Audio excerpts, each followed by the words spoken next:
사실 20세기 초 물리학계는 큰 위기에 직면해 있었습니다. 고전 물리학의 완성자로 불리는 아이작 뉴턴의 이론으로는 도저히 설명할 수 없는 현상들이 하나 둘씩 관측되기 시작했거든요. 가령 뜨거운 물체가 내는 빛의 스펙트럼인 흑체 복사, 금속판에 빛을 쬐면 전자가 방출되는 광전효과, 원자에서 방출되는 스펙트럼의 불연속성 등 이 모든 것들은 당대 최고의 물리학자들조차도 쩔쩔매게 만들었죠. 하지만 이 암흑 같던 시기는 사실 새로운 물리학의 혁명을 알리는 서막에 불과했습니다. 막스 플랑크, 아인슈타인, 닐스 보어, 하이젠베르크, 슈레딩거 같은 젊고 재기발랄한 물리학도들이 양자라는 혁신적 개념을 앞세워 기존 물리학의 한계를 뛰어넘기 시작한 것이죠.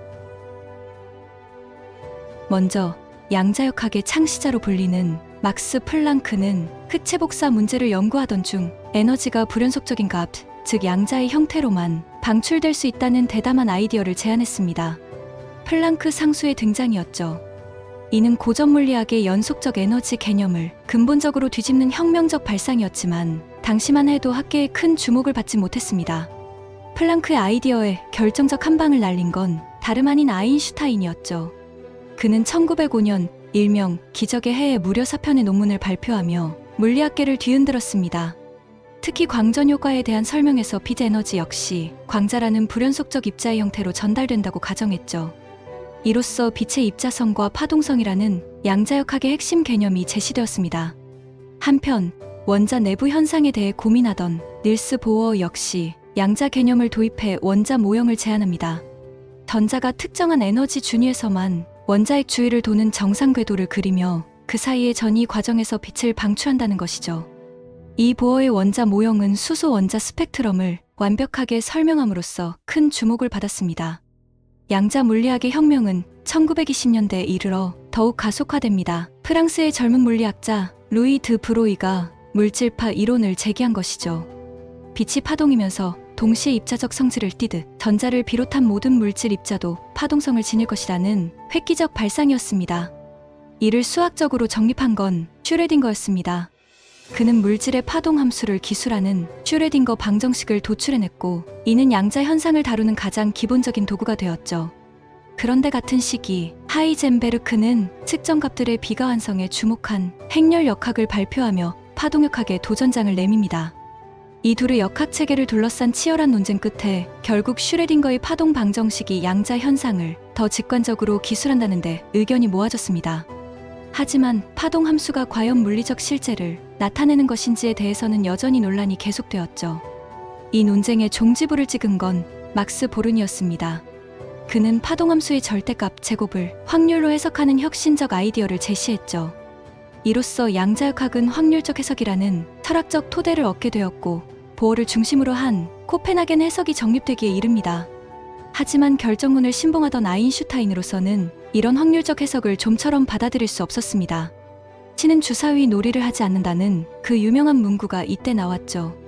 아인슈타인은 EPR 역설을 통해 양자역학이 불완전하며 어떤 숨겨진 변수가 존재할 거라고 주장합니다. 하지만 보어는 상보성 원리로 맞섰고 둘 사이의 열띤 논쟁은 유명한 솔베이 회의에서도 계속 이어졌습니다. 이런 가운데 새로운 지평을 연 건 디렉이었습니다. 그는 양자역학과 특수상대성 이론을 결합한 상대론적 양자역학을 정립했고 이 과정에서 반물질의 존재를 이론적으로 예견했죠. 놀랍게도 몇 년 뒤 앤더슨에 의해 디렉이 예측한 양전자가 실제로 발견되면서 양자이론은 또 한 번 위대한 승리를 거두게 됩니다.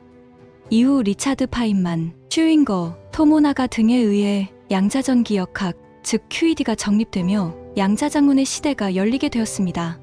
QED는 전자기 상호작용을 기술하는 가장 정확한 이론으로 놀라운 정밀성을 자랑하게 되죠.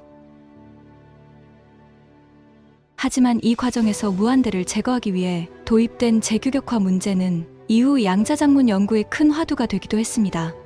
한편 실험 분야에서는 양자역학의 기본 명제들을 검증하기 위한 노력이 한창이었는데요. 슈테른과 게르라흐의 실험으로 전자의 스핀이 확인되었고 데이비슨과 점어의 실험에선 전자의 파동성이 입증되었습니다. 또한 아인슈타인의 EPR 역설로 촉발된 양자 얽힘과 국소성에 대한 논쟁은 벨의 부등식과 클라우저, 에스펙트 등의 실험으로 이어졌죠. 그 결과 국소적 실제론으로는 양자역학의 상관관계를 설명할 수 없음이 실험적으로 입증되면서 뒤늦게나마 베리 아인슈타인을 논파했다는 유명한 일화가 남게 되었습니다. 양자역학의 혁명은 물리학 전반에 걸쳐 새로운 장을 열어주었는데요. 고체 물리학 분야에선 파울리의 베타 원리로부터 출발해 밴드 이론, BCS 이론 등이 발전했고, 이는 반도체, 초전도체 연구의 핵심 토대가 되었습니다. 통계역학 분야에서도 양자역학을 기반으로 보스-아인슈타인 응축, 페르미온 기체 등 다체계 현상에 대한 연구가 급속도로 발전했죠.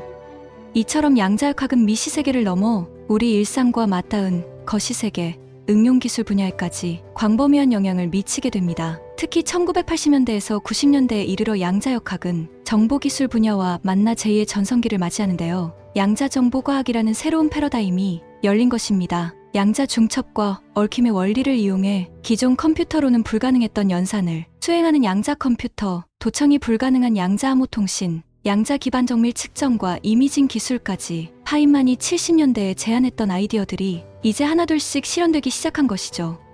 이는 정보통신 기술의 미래를 근본적으로 뒤바꿀 잠재력을 지니고 있습니다. 21세기 들어 이런 양자 정보 기술의 물결은 더욱 가속화되고 있는데요. 구글, IBM, 인텔 등 글로벌 IT 기업들도 양자 우위 시대를 향한 각축전에 뛰어들었습니다. 최근엔 중국의 판쥐안웨이, 오스트리아의 차일링거, 구글 연구팀 등에서 잇따라 양자 우위 달성을 선언하며 세간의 큰 주목을 받기도 했죠. 물론 양자 컴퓨터가 기존 컴퓨터를 완전히 대체하기까지는 아직 갈 길이 멉니다. 오류 정정, 장치 스케일링 등 풀어야 할 숙제가 산적해 있죠.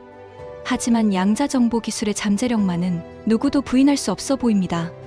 앞으로 보안, 의료, 신소재, 에너지, 금융 등 사회 전반에 걸쳐 양자 기술이 새로운 돌파구를 열어줄 것으로 기대되고 있습니다.